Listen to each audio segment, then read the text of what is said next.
Welcome back to New Rockstars. I'm Whitney Van Laningham, and while we sit on the edges of our seats to find out who exactly is a Skrull and who may or may not be dead, I thought it'd be a perfect time to trace the origins of these secret invaders all the way back to their homeworld. There's clearly some internal conflict and a deep cultural shame that a handful of Skrulls seem to have on the subject. So today, we're gonna dive into the comics to find out the truth as to what might happen to Skrullos in the MCU. You can enter to win a free HOVSCO e-bike just by subscribing to our new channel, The Break Room. Click the link in this video's description before July 23rd to enter. We first met the Skrulls in Captain Marvel, which was set in the totally tubular 90s. While these shapeshifters don't shy away from luring Kree forces into death traps, their violence is primarily a necessity to escape the Kree that are hell-bent on the complete genocide of their people. By the end of the film, we learn that the Skrulls are just refugees looking for a place to call their home. As we move into Secret Invasion, however, we're slowly finding out that the Skrulls' situation isn't as black and white as we thought. The Kree and the Skrull War has a long history, and there's blood on the hands of both sides. In the second episode of Secret Invasion, Fury pointedly asks Talos about the downfall of the Skrulls' home planet Skrullos, and Talos dodges the question. Now, this scene is mostly used to reveal that a million or so Skrulls are hiding on Earth, but it does also seem like Talos is glossing over some pretty important key details about the showdown on Skrullos. Later in the episode, the Skrull that goes by Shirley tells Gravik's Coup that they all ended up homeless refugees because they were too willing to wage war, seemingly confirming that Talos was skirting around a larger truth about the downfall of Skrullos. So what exactly happened? What hand did the Skrulls play in their own downfall? The comics tell us that the Skrulls may have actually started the Kree-Skrull War, and that just like humans, the Skrulls have a complicated and blood-stained history of their own. So let's rewind back to the dawn of Skrulls, hundreds of millions of years ago. Nestled within the Andromeda Galaxy lies the planet Skrullos, and much like Earth, the Celestials took an interest in this planet. These cosmic entities experimented on the native reptilian species, creating three branches of Skrull subgroups: Skrull Eternals, Deviant Skrulls, and Prime Skrulls. Prime Skrulls, aka the normal Skrulls, held no exceptional powers, but Eternal Skrulls had cosmic superpowers much like our Eternals, and the Deviant Skrulls developed the ability to shapeshift.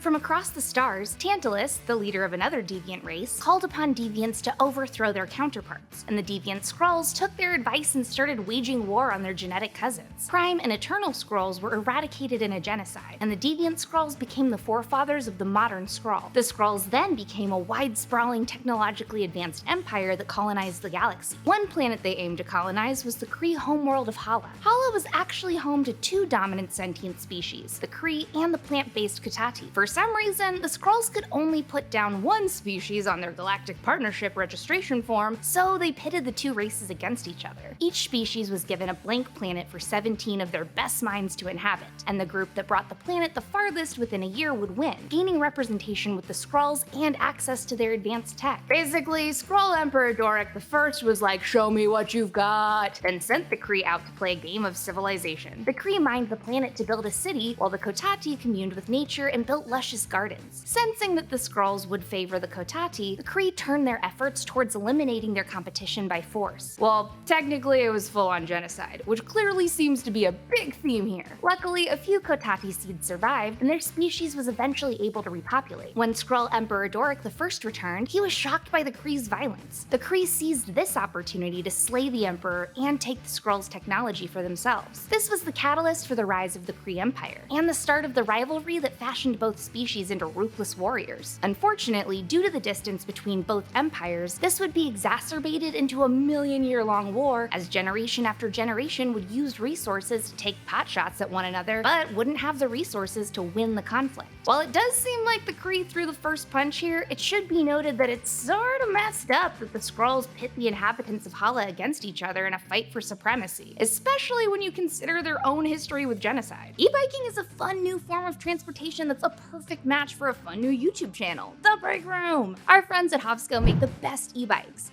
HOVSCO e-bike can go up to 28 miles per hour with pedal assist, with a range of up to 60 miles without ever needing to pump your legs, which is great because I am lazy. We have HOVSCO e-bikes at the New Rockstars office, and we love them. We're doing a special promotion with HOVSCO that will let one lucky viewer win a HOVSCO e-bike for free. All you have to do is support our channel, The Break Room. You want to do that anyways because it's got great daily content, including Inside Marvel, reactions, after shows, and breaking news. Just click the link in the description below to get started. Sign up for HOVSCO's giveaway, and then subscribe to The Break Room on YouTube or Twitch. which. The link in the description below has all the details you need on how to maximize your chance of winning a HOVSCO e-bike. Do it before July 23rd so you don't miss out. So what happened to Skrullos over the course of the last million years in the unending war? Well, in the comics, Skrullos is still kicking it and makes a rare appearance from time to time. But it should be noted that it wasn't the capital planet of the Skrulls for most of their history. Pretty much directly after the Deviant Skrulls started their empire, they moved shop to Tarnax IV, aka Throne World. Tarnax IV, like Skrullos in the MCU, is no longer around, which makes me think that the MCU might be drawing some inspiration from this piece of the comics. Surprisingly, Tarnax IV wasn't destroyed due to Kree opposition, but to the big baddie Galactus. Due to the Skrulls' feud with Earth, they'd kidnapped and experimented on several of its heroes. The heroes, in obvious comic book fashion, would escape, and once they did, they'd get the coordinates to Throne World. In a bid to save Earth from Galactus, his herald, Frankie Ray, aka Nova, used the information she gleaned from Reed Richards to bring him to Tarnax IV. Damn girl, that is one fresh meal for the Devourer. So how did the Celestials, Kree, and Galactus all come together for the MCU's version of Skrullos? Here's my rogue theory. We know that a big theme of Secret Invasion is the cyclical nature of war and power. Species themselves, be they human, Skrull, or Kree, aren't inherently good or evil. Some sects choose peace and others choose violence or power. The Skrulls have been drawn to war in the past, and according to Shirley, their magnetism to war is what caused the downfall of Skrullos. I think we might be looking at hints of the Skrulls having developed a weapon akin to the atomic bomb. A weapon that could end their war with the Kree, but a Pandora's box that could end the universe and all life as well. We know from the comics that Skrullos had their own Eternals and Deviants conflict, and this coincides nicely with the introduction of the concept of Celestials in the MCU. So you know how the Eternals were caught in a cycle of stewarding civilizations only to wipe them out by hatching a big ol' Celestial baby right through the core of the planet? Yeah, that was likely the plan on Skrullos as well, but the Skrull Deviants beat their Eternals, and thus the process of emerging the Celestial beneath Skrullos never occurred. Deviants hate Celestials, so presumably they could figure out how to actively prevent one from hatching. But all that energy potential is still there, waiting beneath the surface, absorbing a million-year-old empire's power. That's a form of cosmic energy that the Skrulls may have thought to tap into to defeat the Kree. That's right, baby. Skrull Oppenheimer might be coming to the MCU. By weaponizing their Celestial, the Skrull Empire could have forced the Kree Empire into destroying Skrullos before they could fire up their god-powered death beam. To me, this is a likely scenario, but depending on how Feige wants to roll out MCU's big bads, I'm wondering if there's a more tragic alternative. Instead of the Kree destroying Skrullos, the energy emitted from their Celestial weapon could have drawn the attention of Galactus. Just like the way Galactus was brought to Throne World as a result of the Skrulls' attempts to destroy Earth, the Skrulls' attempts to destroy the Kree could have drawn in a force beyond their comprehension.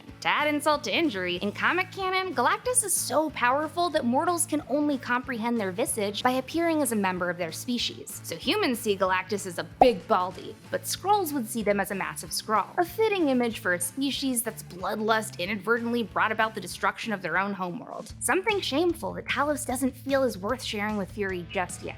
Follow me on Instagram and Twitter at Whitney Puppy, follow New Rockstars, subscribe to New Rockstars for more analysis of everything you love, and thanks for watching. Bye!